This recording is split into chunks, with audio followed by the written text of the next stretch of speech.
Soul Calibur II is a fighting game for the PlayStation 2. The fighters face a gruesome quest in search for the ultimate sword. Soul Calibur II was a 2002 3D fighting game developed by Namco for arcades. Before being ported to the 6th generation of consoles, the Nintendo GameCube, PS2, and Xbox the following year, it is a third installment in the Soul series and sequel to Soul Calibur. 4 years after the events of Soul Calibur, Nightmare has been defeated by 3 warriors.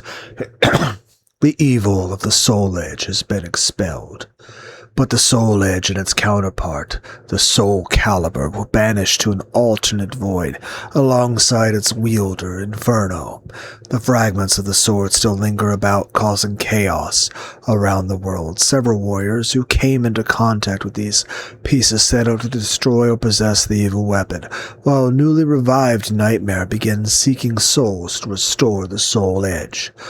An alternate single-player adventure mode called Weapon Master also is available to play, which is disconnected from the canon story of Soul Calibur 2. In this mode, players have to travel the map of Europe while completing various challenges, fighting various opponents, and exploring dungeons, all the while collecting different weapons to use. Alongside returning veterans of Soul Edge and Soul Calibur, this game introduces a few successors to replace some of the legacy characters with some movesets that, though some were brought back to the home console version, this is also the first game in the series to introduce guest fighters to the roster, with each one being exclusive to the home console version. Players bought in the game case Spawn for the Xbox, Hayachi for Tekken, and for the PS2, and Link from Legend of Zelda for the GameCube. From Soul Edge,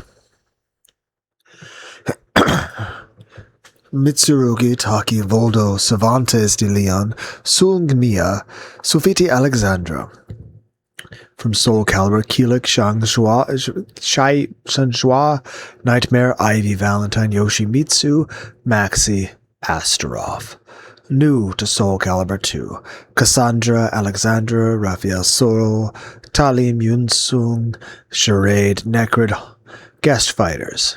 To celebrate its 10th anniversary, an HD version titled Soul Calibur 2 HD Online was released to Xbox 360 and PS3, though Xbox Live Arcade and PlayStation Networks respectively in November 2013, which includes 2 of its previously console-exclusive guest characters, Hayachi and Spawn, as playable characters in both. The 2025 GameCube version would be a Nintendo Switch Online version service, Nintendo Switch, Nintendo Link.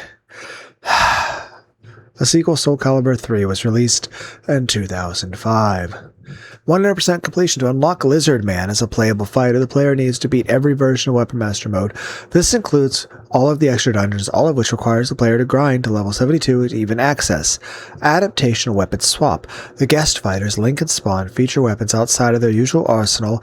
Link's alternate weapons are all swords and shield sets, several of which involved two-handed weapons from his home series, such as the Great Fairy Sword and Bigoron Sword, and the sword and shield of an enemy Armos statue.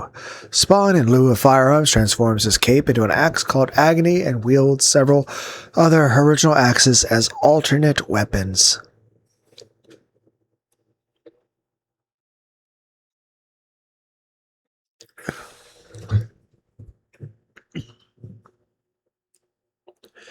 Aggressive play incentive. In the GameCube version, equipping Link with the Soul Edge gives him absurd damage at the price of steadily draining his health over time, forcing him to get in the thick of it and end the battle as fast as possible. Asset Actor.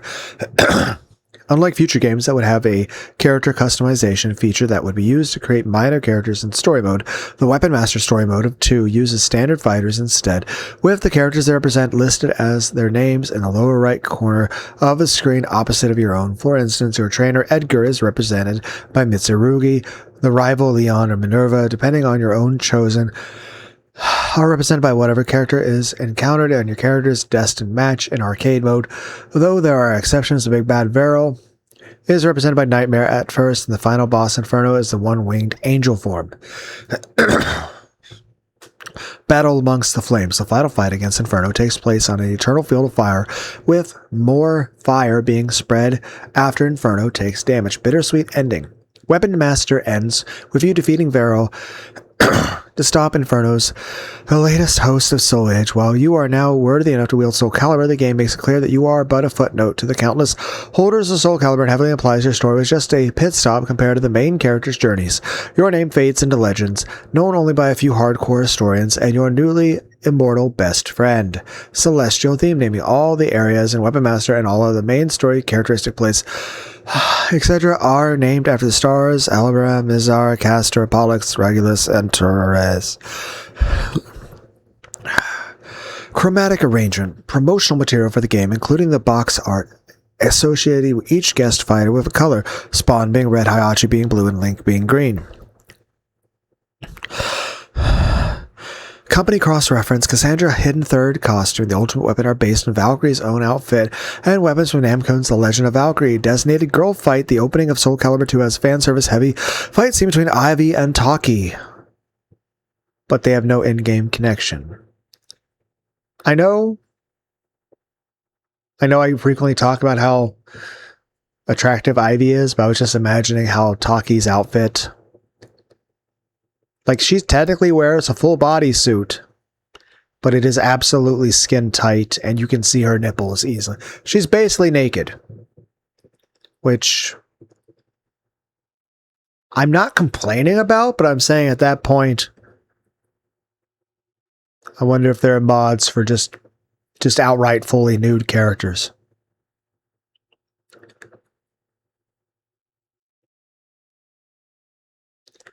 Add that to a list of things I would want to do for Let's Play, but would not be allowed to. The final boss, New Dimension. The final battle of Inferno takes place in Astral Chaos, following the destined rivals fight in arcade mode, fighting with your friend. An odd version happens in both Keelik and Sanjua story modes, where the majority of characters fight against their enemies. These two fight because they don't want the other to go on to face Inferno and potentially be killed. Sung Mina defeats Yun Sung because there's no place for kids, not that she herself is old by most standards. The greatest story never told. The end of the Weapons Master tells you that whatever your choice was when confronted with Soul Edge, it was never put into history. Indeed, the big bad of the Weapon Master is said to have only been a footnote in the Soul Edge long and colored history, and you're completely forgotten.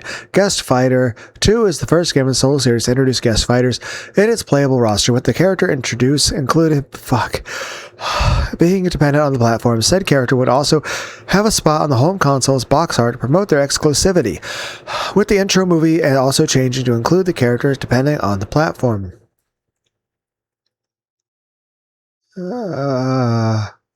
Hijacked by Ganon. Zigzagged in regards to Link's appearance in this game. Link's character's profile explains that he came to Soul Universe as a guest fighter because he discovered that a sorcerer he defeated, very strongly implied to be the Ocarina of Time incarnation of Ganondorf, was under the influence of the evil sword Soul Edge. Hollywood Fire, the stage used for Inferno's boss, steadily fills up the flames as the fight progresses. The only effect it has is making it more difficult to see Inferno's attack. Lethal joke item. There are joke weapons for every character, ranging from giant ore to replace Nightmare's big fucking sword to mighty bug nets for Link. However, these joke weapons are unblockable and made funny noises.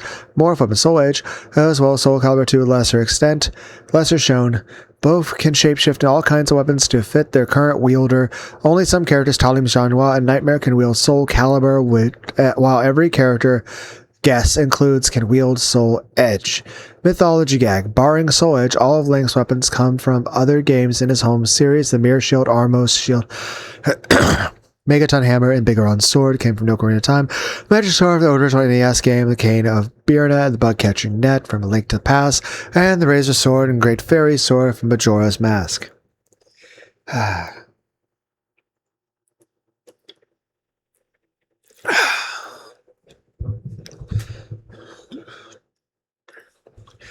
Parrying bullets. Mitsurugi is seen deflecting a bullet with a sword in the intro movie. Pre-final boss, just like his predecessor, the player character must fight a destined battle against someone relevant to their character's plot line. In Stage 7, whether it be a rival, friend, archenemy, guest fighters who don't have a plot-relevant character to fight end up finding Raphael as part of their destined battle regardless of the opponent, the fight is always followed by Inferno, sad battle music, and otherwise randomized arcade mode of Soul Calibur 2. Every character has a fixed distant battle against another character related by the story. When the two characters are supposed to be friends, the background music is If There Were Any Other Way, a very slow and intense song. This contrasts with when the characters are enemies, where the more straightforward, warlike music, Nothing to Lose, plays instead. Technicolor Blade. Link's Great Fairy Sword, based on the one from The Legend of Zelda Majora's Mask, is a pink sword with a green cord. This looks like a job for Aquaman. In the GameCube version, Link specializes in ring-out victories and air combos, which makes him struggle in most fights, especially arenas that don't have an out-of-bounds area. However, this utility is more useful to completing objectives in Weapon Master version exclusive content. By the way, I played the PS2 version, so Hayachi. This game has one exclusive guest fighter on each release platform. The Xbox version got Spawn, the PS2 version got Hayachi from Tekken, and the GameCube version got Link from Legend of Zelda. It is, however, not possible to connect and battle other players on different consoles. The 2013 HD release for PS3 and Xbox 360 did have Spawn and Hayachi on the same roster, but not Link, and vice versa for the 2025. A home console exclusive fighter, Neckard, was added to the roster as part of the deal with Ted McFarlane, who designed the character in exchange for allowing Spawn to be an Xbox exclusive character. Versus Character Splash. Before each match, the announcer will show both combatants rendered in real time turning to face each other.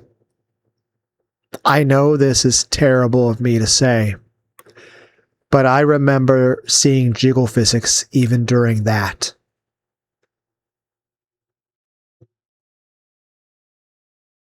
There was also a gallery mode where you have a bunch of pictures. I'm just saying, there were indeed many times where I just sort of sat and stared at the pictures of Ivy and Taki. Now I'm imagining them as Futa. What do you guys think is the best fighting game? I liked this one. I hear there's supposed to be a new Virtua Fighter coming out. Heck, they're also supposed to be coming out with another Dead or Alive game. Is it odd that like one of the main criteria I'm looking forward to in Dead or Alive is if it's like, are the women going to be pretty? Are their tits going to be big? How good are the jiggle physics going to be? How much extra content is in there, and how lewd are we going to get?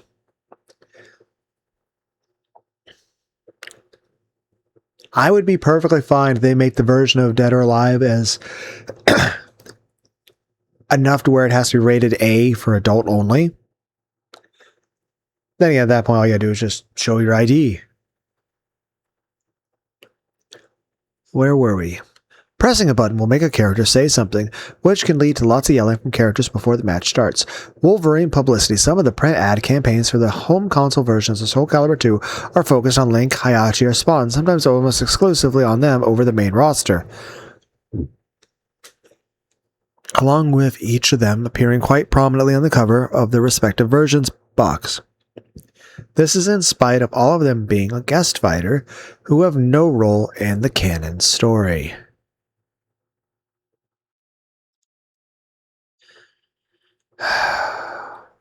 By the way, an odd thing to say, I've seen some leaks for the Doomsday movie. I don't know if I'm going to go see the Doomsday movie. I probably won't. It comes out like December 19th, but later this weekend, like right now it's July 30th, 2026, 9:11 a.m. America time. But I will be going to see on August 1st the new Spider-Man movie in 3D. Should be fun. But I will say this.